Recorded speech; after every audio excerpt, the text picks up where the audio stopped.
Hey guys, welcome back to another YouTube video, and in this, which I can't believe I'm saying this, I'm going to preview the first Test match of the summer. Yes, first Test match of the summer in August. Yeah, that is pretty weird. But anyway, between Australia and Bangladesh at the Moara Oval / TIO Stadium in Darwin. Um, so yeah, because the reason being because just earlier today it was announced Australia's 11 was announced earlier today. So yeah, so here is so here are the squads. Squads for the first test. Here, first of all, we get to Australia. So of course, we've got the skipper himself, Pat Cummins.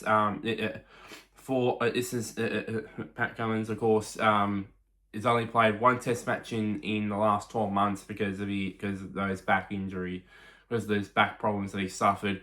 But that started in the West Indies tour and then reared its head before the Ashes, and then he did play in the Adelaide Test match, but missed the rest of the series since it was basically all done, pretty much. But yeah, Pat Cummins returns as skipper. And then the rest of the team, you got Scott Boland, Alex Carey, Cameron Green, Josh Hazelwood, Travis Head, Josh Inglis, Martin Slabashane, Nathan Lyons, Steve Smith, Mitchell Stark, Jake Weberald, and Bo Webster.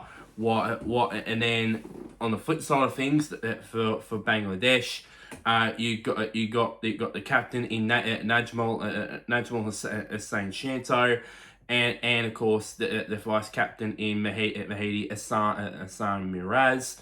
And then the rest of the team, you got Soumya Sakar, Shadman Islam, Tanzid Hassan Tamim, Mumble Haq Sharab, Mushfiqul Rahim, Linton Das, Ahmed Hassan, Jaka Ali and Nick, Tajul Islam, Taskin Ahmed, excuse me, Hassan Muhammad, Mahmud,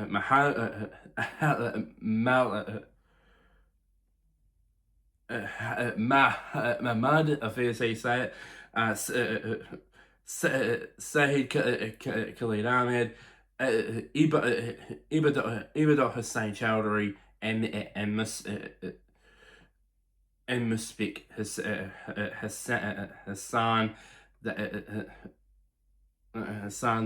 are those players in the squad there. Of course, firstly, I'll announce the Australian 11 since it got announced earlier today. Of course, not surprisingly, the openers, of course, of Weatherald and Travis Head. Not surprising there. At 3, 4, and 5 are as follows. Obviously, Marnus, Smith, and Cam Green. The big change is Carey up at 6 and Bo Webster at 7. There was rumours that Carey would have been put up to 5. Was going to go up to 5 and it would mean push Green down to 6. But they've put Carey at 6. I would assume if things go well in the next test, then probably they might do that. Then of course you've got the bowlers in Stark at 8, Cummins 9, Lyon 10, and Hazelwood in at 11 for his first home test probably in over a year. I think for me. Bangladesh is predicted 11. You got Soumya Sakar and Shadman Islam as openers. You got Mamadou Haq at 3. Tajmal Hussain Shanto, the skipper, at 4. Linton Das as the keeper at 5. Mushfiqul Rahim, who has been the long time keeper, but now that's now gone to Das. He is at 7. Hassan Miraz, the vice skipper, at number 7. Tajul Islam at number 8. Tuscan Ahmed at number 9. Ibadot Hussain Chowdhury is at number 10, and Saeed Khalid Ahmed at number 11. But it's highly doubtful that that's going to be the side there. Players to watch here. So we'll start off with Travis Head. We'll start off with, of course, just recently. It became I think the third or fourth player to win back-to-back Allen Border medals. Of course, he won it last year, and now won it this year. Which I didn't know they actually had that. I don't know if they had it on TV or not. I don't know about that. But yeah, so I think for me, and of course it's hard. It was not easy, not hard to see why. That I mean, recently the Ashes. I mean, 629 runs at an average of 62.9. Just a tick under 63. He could hit 3 centuries, including all of them match-winning centuries. I mean, we all remember the one in 120 or that he hit in Perth to win them the game there, which was absolutely incredible to win the first Test match of the Ashes series against England. And of course, his highest score was 170 at home of all things at all Test matches again in Adelaide. And then this was a stat that I read, a couple of stats that I read, which was very bizarre. Since 2025, he's had a strike rate of 91, of just under 92 as an opener. So he really goes hard there. He's always been that way for the last few years, even when he was batting at number 5. But now he that's more. He's carried that over to him being an opener. And he's scoring 12.7 boundaries per 100 balls, which is insane. Which is insane. Insane aggression from him as an opener, which is absolutely incredible. For me, and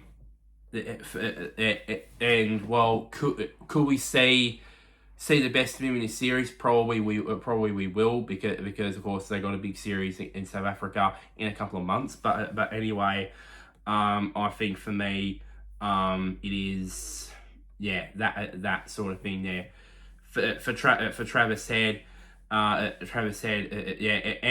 all throughout the series as well, I'll be doing doing insider episodes. Going inside, the strengths and weaknesses of each player with both bat and ball, and Travis Head will be one of them during this Test match as well. And then another batsman, as we all know, that will definitely be wanting a point to prove is Steve Smith. I mean, in the Ashes series he missed the Test match in Adelaide because of concussion protocols. But he averaged 57. He only scored 286 runs, but average of 57. Highest score of 138 not out in Sydney, which was a usual Steve Smith, beautiful Steve Smith knock. It was just wonderful. There, scored 150, scored a century. But this is a stat that he would want to correct here. Bangladesh is the only World Test Championship team that Steve Smith has not scored a century against. So I think there's four attempts between these two Test matches they can do that. So yes, that for me is very much big there. Big that is going to be a big one for him there. There for me. Now the net. But and all both of them especially head contributed, but none better than the next guy I'm talking about, and that is one Mitchell Stark, and because of course he was the player of the series for a reason. I mean, 31 wickets at an average of 20. He got 2 fifers and a 10 for in the series. In the series. And his knack of getting wickets in the first over of an innings is insane. It is disgusting, to say the least. He's taken 27. This is the thing here. I've got down here. He's taken 27 wickets in the first over of a Test innings, which is the second most in Test history. The guy that's had the most is Jimmy Anderson. And then to add to that, 24 innings. He has 24 innings with a wicket with a wicket in the first over, which is also the second most as well. Again, behind Jimmy Anderson, and this is massive as well. 8 wickets he's taken in the first over of a Test match, not an innings, a Test match, which is equal most of all in Test history. This is how much this guy is, how ridiculous this guy is. And I feel like for me, if I'm Pat Cummins, and I've seen him bowl in the Ashes, and he knows, and he's proven now that he can lead a bowling attack. If I say to Pat, I would be Pat Cummins. I would say to him, Hoff and I, we haven't played that much. We want you to lead this attack because me and Hoff are back in it. Let us be the supporting roles let us two and Nathan Lyon as well, count him into it. Be the support to you. Let us be the support to you. So yeah, because probably in the past, he was one of the support behind Cummins and at times Hazelwood probably, and maybe at times Boland, but and Lyon as well. But I think now, after the Ashes, I think it's proven that he can lead a bowling attack. He really led that bowling attack pretty well when Cummins was out for pretty much most, if not all, of that series. Anyway, so yeah.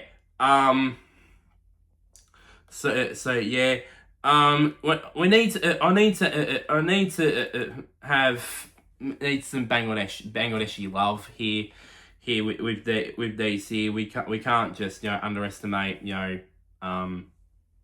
underestimate the Bangladeshi players. So there's 3 of them that I've got in mind, which are of course Mahdi Hassan Miraz, vice captain and the captain as well, Najmul Hussain Shanto, and of course spinner Tajul Islam, and these are reasons why. So with Hassan Miraz, I mean, in this World Test Championship cycle, he hasn't had the impact, obviously, with 99 runs and 9 wickets in these. He did get a fifer, but not the big impact there. But he has just come off of scoring a first innings ton in the tour game last weekend against the Cricket Australia 11. Excuse me, So yeah, so that's proof there that he can bat in these types of conditions up in the north end. And then Hussein Shanto, 532 runs, one of the top run scorers in this World Test Championship cycle, averaging 76. Has got 53 centuries so far in this campaign, in this World Test Championship cycle, with a high score of 148, which was, I think it was against Pakistan, I think. And then of course you've got Tajul Islam, who's the leading wicket taker for Bangladesh during this during this WTC cycle, taking 22 wickets and average of just over 25 and a half. Of course, got 2 fifers. Best figures of 620 and best match figures of 987. Which I think was also against Pakistan as well. So those 3 there are probably the ones to look out for when it comes to Australia. Now predictions. So as usual, I do predict the results and then make a bold prediction. I think for me, I can see Australia win this by an innings. I can see us straight up winning it by an innings, or either Australia wins the toss and bats first, and then they knock them over for quick time, forced to follow on, and then knock them over again. I think for me, Australia win this. My prediction, I think Australia will win this by an innings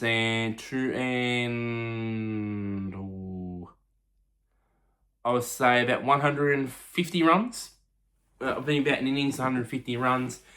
And my bold prediction, the game will last a day and a half. I think it'll only last a day and a half. I feel like it will not last more than 2 days. I feel like I can see definitely Australia making about 400 or so, making 300 or so in a day, and then making another 400 or making another 150 runs, get the 450, declare, then knock them over for a quick time, put them back in, knock them over again, and then bang, game over. It depends on what the pitch is. We still don't know what the pitch is going to be. If it is going to be flat as it says it is, and be a batting paradise, then maybe it might last 5 days. But I don't know. I don't know really. But I think for me, the match, my bold prediction, the match won't last 2 days, more than 2 days. For me, so I think the match will go no more than 2 days for me. That will be my bold prediction. My bold prediction there. So that's pretty much it for this video. Like this video, share this to anybody who is an Australian cricket fan. Comment down below, are you excited about the first test match of the summer? Yes, I know it's weird having August be the first test match of the summer, but I don't care. Test cricket here in Australia is back. And I'm very excited, and I'm pumped up and excited for it, especially seeing Mitch Starc getting another wicket in the first over of a match. so yeah. But anyway, and one last thing as well, somewhere down there, click on the big red button, which is labelled subscribe. It really does help me out quite a bit there, especially now we're into the busiest time for me, where all sports really start to, ramp up and that sort of stuff. So yeah. So until next time, guys, I'll see you all later.